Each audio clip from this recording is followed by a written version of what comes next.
my YouTube friends. Live streaming is a great way to connect with people who love the same things as you. It doesn't matter whether it's gaming, gardening, or pop culture. If people are interested in the subject, you can find an audience to stream to. Today, I want to show you how to set up your live stream for YouTube in OBS Studio so you can start streaming for free. It's really easy. So you know what? Let's get to it!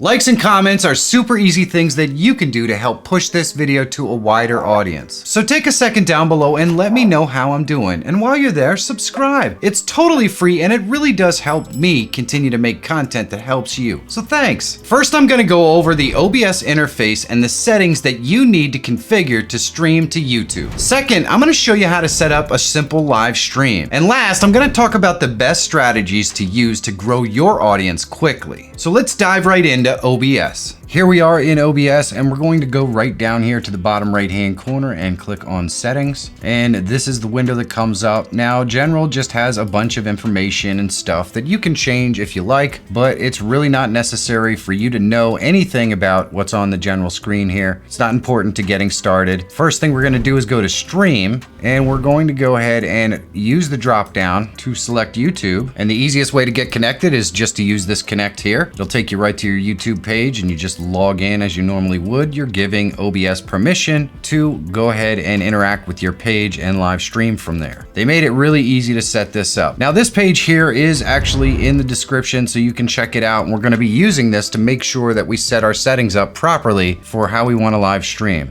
So we'll go back into OBS settings and we are all set up to stream. So we're gonna go right here to output and we're gonna switch this from simple to advanced. And we want this tab to be on streaming and we wanna go to our encoder and select the NVIC encoder if we have an NVIDIA graphics card. Otherwise, we'll select N264. I'm gonna select NVIC and I'm gonna go through here and show you how to set that up. So we wanna go over to this other page and we wanna stream at 1080 and you can do it either in 60 frames per second or in 30 frames per second, and it shows you the information you need right here to get your kilobits per second proper and set up. And then if we scroll down, it gives you a bunch of other information on the video codec and all that stuff. I'm going to show you exactly how to do this, so it's not going to be a problem. So we'll flip back over into OBS, and the first thing we want to do, since we're going to be streaming in 1920 by 1080, is we'll set this to 6,000 kilobits per second. That is the high end that we were looking for. We're going to set our keyframes to 2 and we can choose our preset right here as quality or high quality, and your profile can be set to high, and you can check these two boxes right here and you don't really need to change anything else. Now if we go over here and we do X264, we're going to set this up the same way. I'll set it to 6,000 kilobits per second and our keyframes should be 2. And here on this drop down for the preset,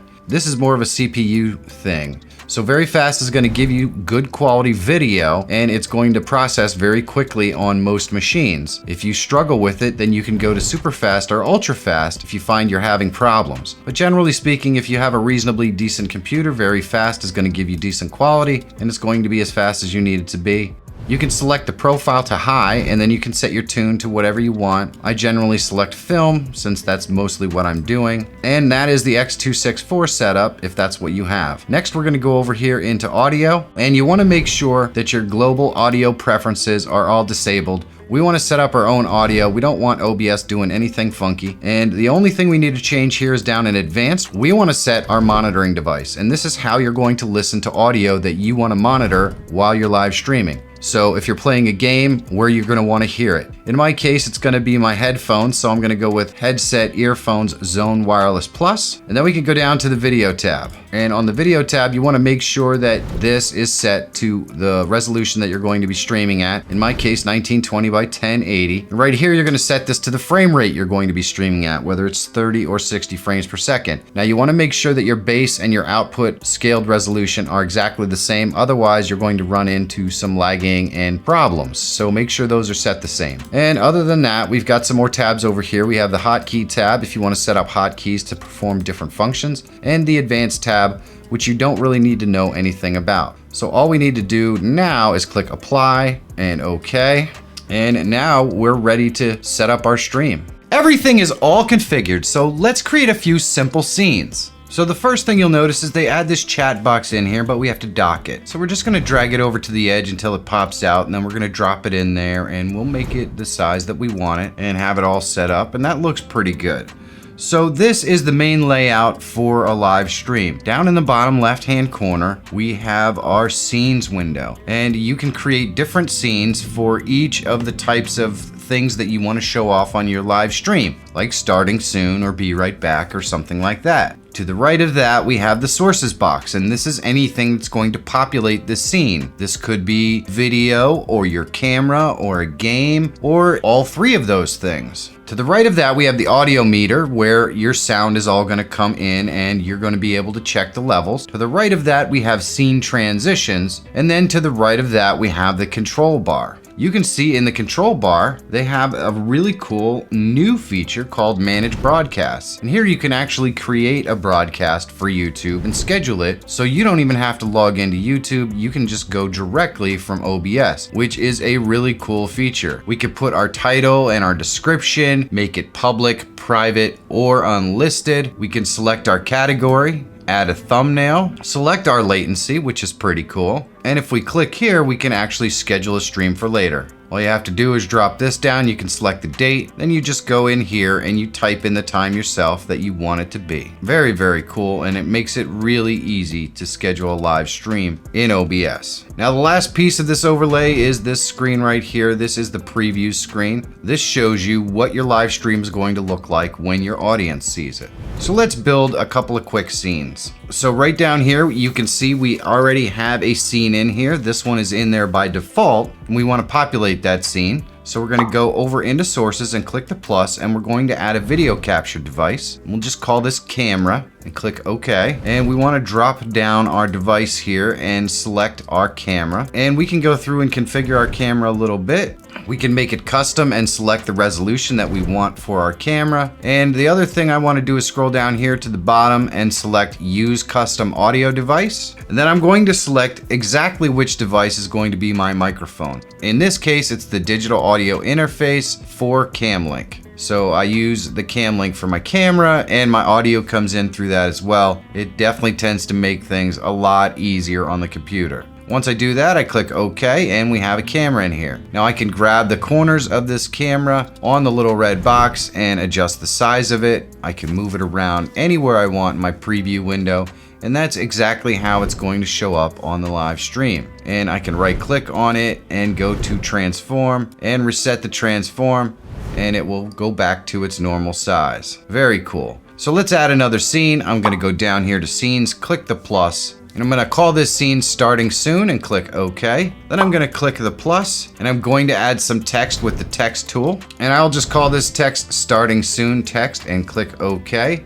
And we can go into our font, change up the font to anything that's on the computer. We can change the font size to anything that we want, and we just type our text in here. You can see it typing in the top left on our preview window.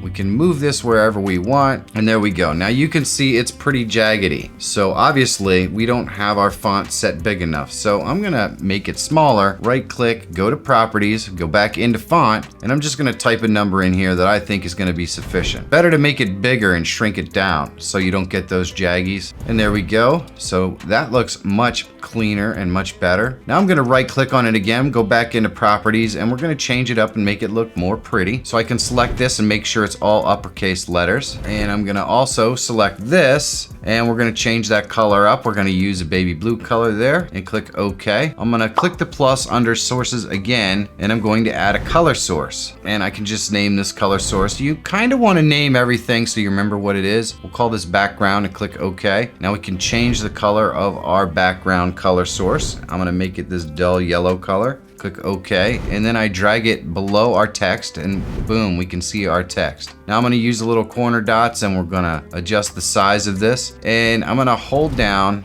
the shift key and stretch this out on this side. Hold down the shift key and make it smaller here. Hold down the shift key, make it smaller here, and center it up a little bit, and there we go. So now I'm gonna right click on our text layer again and make it more visible. So I'm gonna add an outline to it, and I'm gonna go in here and change the color of our outline to black. And right here, we can just bump up how fat we want our outline to be. And there we go. That makes it much more visible. And that is pretty nice. That's what we're looking for. Now I want to add a background to our starting soon scene. So I'm just going to click the plus under sources, and I'm going to go to media source, and I'm going to call it back vid and click OK. Then I'm going to click browse and go to the location of the file that I want to use in the background. And I'm going to select that file and click open. And I want to loop the file so it keeps going on in the background. And I'm going to drag it below our text and our box. So that looks pretty good. We can click on any of these assets and move them around, or we can right click and go to transform and then select center to screen.